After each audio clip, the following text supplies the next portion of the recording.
Hi, my name is Stephanie Cummings, and I'm going to be talking about how a bill becomes a law.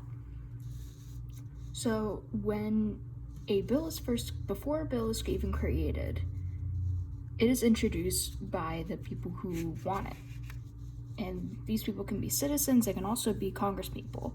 But if it's whoever comes up with the idea, they promote it to a congressman, congresswoman, or a representative of Congress that will help them in writing it and support it. So if people want change, they get in touch with their congressman or congresswoman, and then the congressperson agrees to write the bill. So they agree to write it. And the congressperson sends the drafted bill to Congress. Once it's in Congress, it gets copied and is basically decided where it's going to go in Congress, because there are two houses in Congress, the Senate and the House of Representatives. Any bills can go to the Senate. Any bills can go to the House. Specific revenue bills, they have to go to the House. If we're just trying to get a regular bill passed, we can go to either. So the House is responsible for revenue bills. Within both the House and the Senate are committees.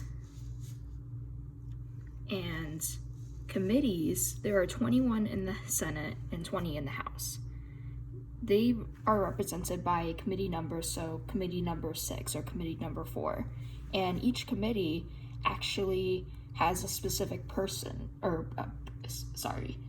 specific purpose. So they can focus on judiciary and governmental affairs.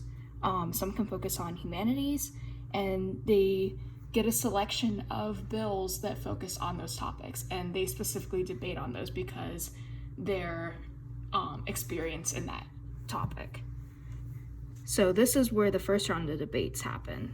They happen in the committee, and if we actually go back over here, we can see a diagram that the House and Senate each have committees. They each have all bills, but under House are also revenue bills. But if it passes the round of committees, if it passes in the committee it got assigned to, then whatever House is in, whether it's in the House of Representatives or the Senate, it goes to that House floor. And basically what the House floor means is that, so if we follow the arrow all the way up, it makes it to the House floor. When we get to the House floor, this basically means that it's calling all the committees. All the committees come together and they give the information to the Speaker of the House, and they debate all the committees together, all the people. They all debate on the bills that got passed from committees. So now everybody together is debating on these bills. And as we saw down here, I didn't mention it before, but amendments accepted here, and then amendments accepted here. That basically means that changes can, whenever the committee or floor goes to session, amendments can be made at any time in between. Then at the end of the committee session and at the end of the floor session each, the amendments are read and they're debated on. So the amendments from the committee happen in the committee, the amendments from the floor happen at the end of the floor. So it basically gets debated here, and it can be whatever committee it was, whatever House committee it was, whether it was the House or the Senate, it goes to that same House or Senate floor. And in order for a bill to pass the floor, it has to get the majority vote. The bill dies otherwise. And if it passes, it then goes to the other House. So if it was in the House over here, it's now in the Senate. If it was in the Senate before, it's now in the House. And like the first House, it has to get the majority vote. And when that happens, I'll explain that in a second. But it has to get the majority vote. And amendments can also be made here.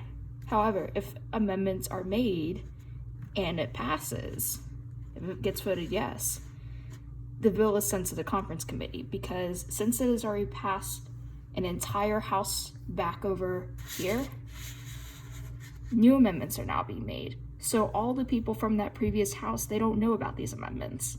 So a conference committee is called, and this is a combination of both House of Representative members and Senate members, and they come together to do pretty much a final debate on how the bill will be set up, because since the whole House has already voted on it, and now the Senate is adding amendments, these are all changes that haven't been said before. So they basically compromise, and it's kind of called, it can be considered a compromise bill. And once they finish it, it does have to be sent back to both houses to be debated again. And when it gets sent back to both houses, I mean that it goes back to both of the floors with all the committee members together. It does not go back to committees. And if it passes both houses for that second time after after the conference committee sends it back, then it goes to the president.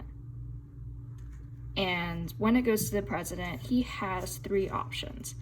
He can either pass it and it becomes a law immediately, he can veto it, or he could do nothing. So passing it, obviously it moves on and it's done. It's a done deal.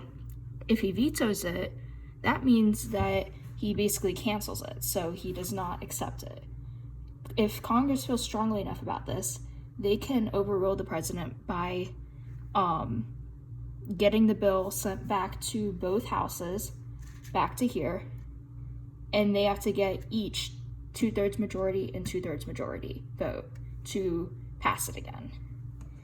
If the majority rules that if 2/3 from both houses rule on it saying that it should pass, then it does become a law. If the president does nothing, that's a lot more complex, and it's usually for political reasons, whether there's a lot of different complexities around that. But the main thing we need to know is just that he can either pass it or veto it. And when all this happens, if Congress gets it through past the president, then it becomes a bill. Thank you.